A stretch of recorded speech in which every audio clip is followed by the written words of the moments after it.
அனுசரணை.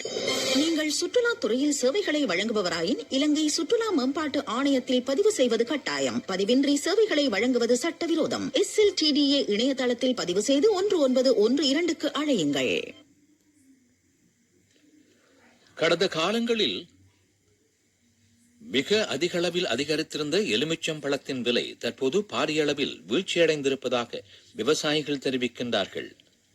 அனுராதபுரத்தில் ஒரு கிலோகிராம் எலுமிச்சம்பழத்தின் மொத்த விலை தற்போது 100 ரூபாய் முதல் 150 ரூபாய் வரை காணப்படுகின்றது. சுமார் 2 மாதங்களுக்கு முன்னர் இதன் விலை 1500 ரூபாய் முதல் 2000 ரூபாய் வரை நிலவியது. அதற்கமைய நாட்டின் ஏனைய பகுதிகளிலும் எலுமிச்சம்பழத்தின் விலை தற்போது குறைவடைந்திருக்கின்றது. சுற்றுலா துறையில் தங்குமிடம் அல்லது பிற சேவைகளை வழங்கும் ஒரு தொழிலை நீங்கள் நடத்துகிறீர்களா? இலங்கை சுற்றுலா மேம்பாட்டு ஆணையத்தில் பதிவு செய்து சட்டப்பூர்வ அங்கீகாரம், சிறந்த வருமான வாய்ப்புகள் மற்றும் நல்ல பயிற்சியை பெறுங்கள். SLTDA இணையத்தில் பதிவு செய்யுங்கள். பதிவு செய்யாமல் செயல்படுவது சட்டவிரோதமானது. மேலதிக தகவலுக்கு தொடர்பு கொள்ளுங்கள் 1912. இது இலங்கை சுற்றுலா மேம்பாட்டு ஆணையத்தின் செய்தி. உங்கள் கவனத்திற்கு அனுசரணை. கசாகல கிரீன் சூப்பர் புதிய இடம், குறைந்த விலை, காட்சியறைகள் மாத்தளை, கடுவல மற்றும் Athurugiriya group of Kasagala green plantation. அழையுங்கள் 0112864012.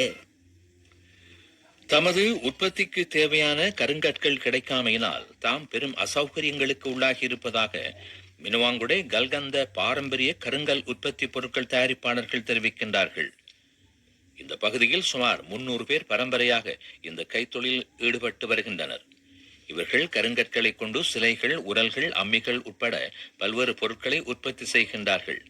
தற்போது தமது உற்பத்திகளுக்கு வெளிநாடுகளில் இருந்தும் அதிக அளவிலான முன்பதிவுகள் கிடைத்திருப்பதாக அவர்கள் தெரிவிக்கின்றார்கள்.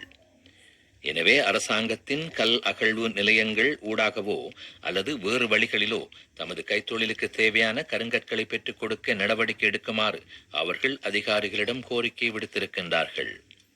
பல்வேறு வகையான பசுமை விவசாய பொருட்களை சந்தைக்கு ஏற்றுமதி செய்து நாட்டுக்கு அந்நிய செலாவணியை கொண்டுவரும் முற்றிலும் தேசியமயமான வியாபாரம் கசாகல கிரீன் குழுமம். கசாகல கிரீன் குழுமத்தில் பசுமை விவசாய உற்பத்திகளுடன் உள்ளூர் மற்றும் வெளிநாட்டு இலங்கையர்களும் இணைந்து கொள்ளலாம். ரூபாய் 1 லட்சத்திலிருந்து தொடங்கும் விவசாய முதலீட்டு வாய்ப்புகளை பயன்படுத்தி மாதாந்த நன்மைகளை பெறுங்கள். இன்றே எங்களுடன் சேருங்கள். விவரங்களுக்கு 0112077787.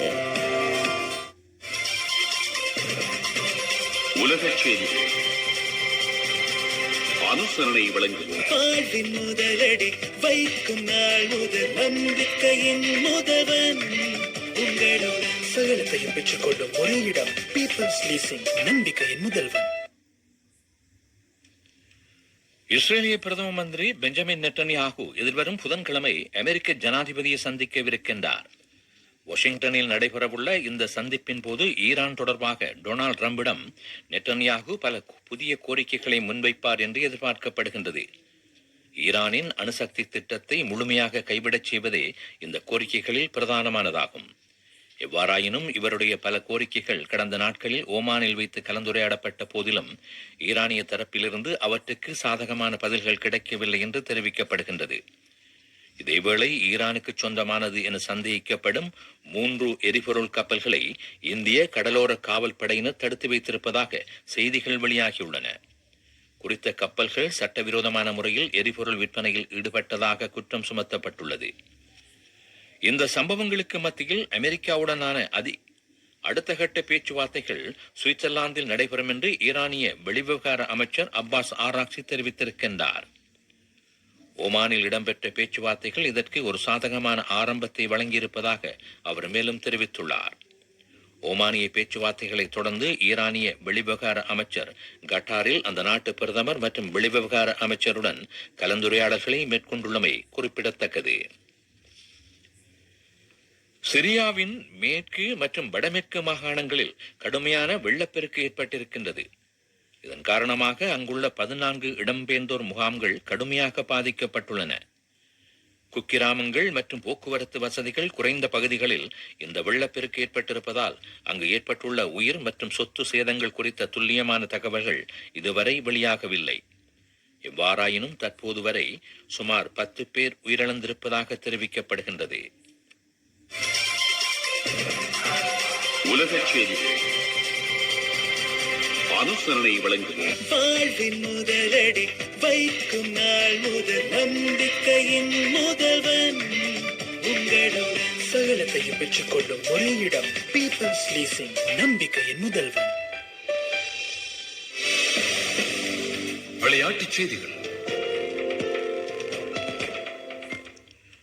T20 உலகக்கிண்ண கிரிக்கெட் தொடரில் இலங்கை மற்றும் அயர்லாந்து அணிகளுக்கு இடையிலான போட்டி தற்போது கொழும்பில் நடைபெற்று வருகின்றது.